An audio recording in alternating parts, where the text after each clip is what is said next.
Hi friends, எல்லாம் எப்படி இருக்கிறீங்க? நல்லா இருக்கிறீங்களா? நானும் ரொம்ப நல்லா இருக்கிறேன். இப்போ என்ன பண்ண போகிறேன்னா, அந்த பச்சை பயிர் வந்து முளைச்சி இருந்துச்சுல, அந்த பயிர் வந்து தோசை செய்ய போகிறேன். நான் தோசை செஞ்சு பார்க்கலாம், எப்படி வருதுன்னு பார்க்கலாம். ஏன்னா சும்மா சாப்பிட முடியல, வாமிட்டு வர மாதிரியே இருக்குது. இந்த மாதிரி தோசை அப்படி செஞ்சு சாப்பிட்டா கூட கொஞ்சம் நல்லாயிருக்கும். வாங்க பார்க்கலாம். இங்கே வந்து பச்சை பயிறு கொண்டக்கடலை நல்லா முளைச்சி வந்திருக்கு. கொண்டக்கடலையும் நல்லா முளைச்சி வந்திருக்கு.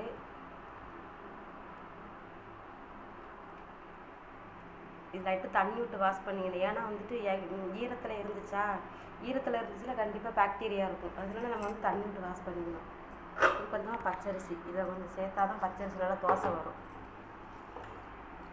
போட்டுக்கலாம். ஃபஸ்ட்டு அரிசி,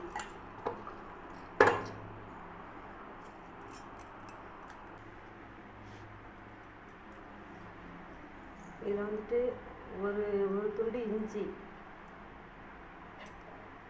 ஒரு பூண்டில் பாதி, ஏன்னா இது பெரிய பூண்டாக இருந்துச்சு, அதனால் ஒரு பூண்டில் பாதி பூண்டு எடுத்துருக்கிறேன். காரத்துக்கு ஒரு மிளகாய் போட்டிருக்கேன்.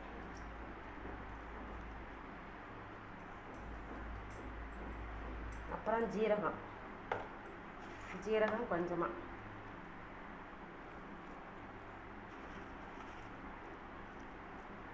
ஜீரகம் போடுறது செரிமானத்துக்கு தான்.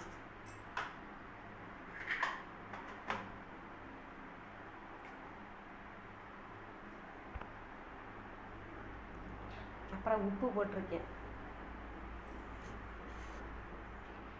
ஃபஸ்ட்டு அரைச்சிட்டு தண்ணி ஊற்றிக்கலாம்.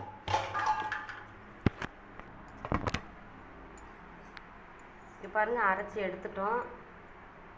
இது தேவையான அளவு தண்ணி ஊற்றிக்கலாம்.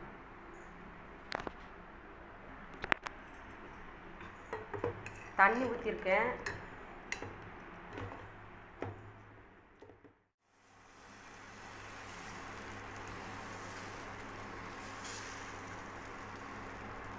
அந்த சைடு போகக்கூடாது. ஓகே, இங்கே ஒரு தோசைக்கல் இருக்கு, நல்லா வரும்.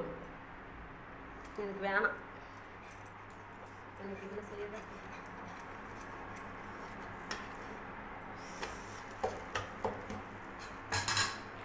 தோசை அம்மா தோசை, இது அம்மா தோசை. நல்லாயிருக்கு. இது மாதிரி ரொம்ப கருகின தோசை நல்லாயிருக்கும். கொஞ்சம் எண்ணெய் ஆட் பண்ணிக்கலாமா?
ரவுண்டு தோசை இல்லை,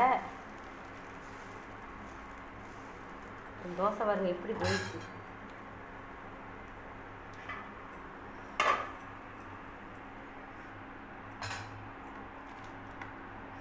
பாருங்க, நல்லா மொறுன்னு நல்லா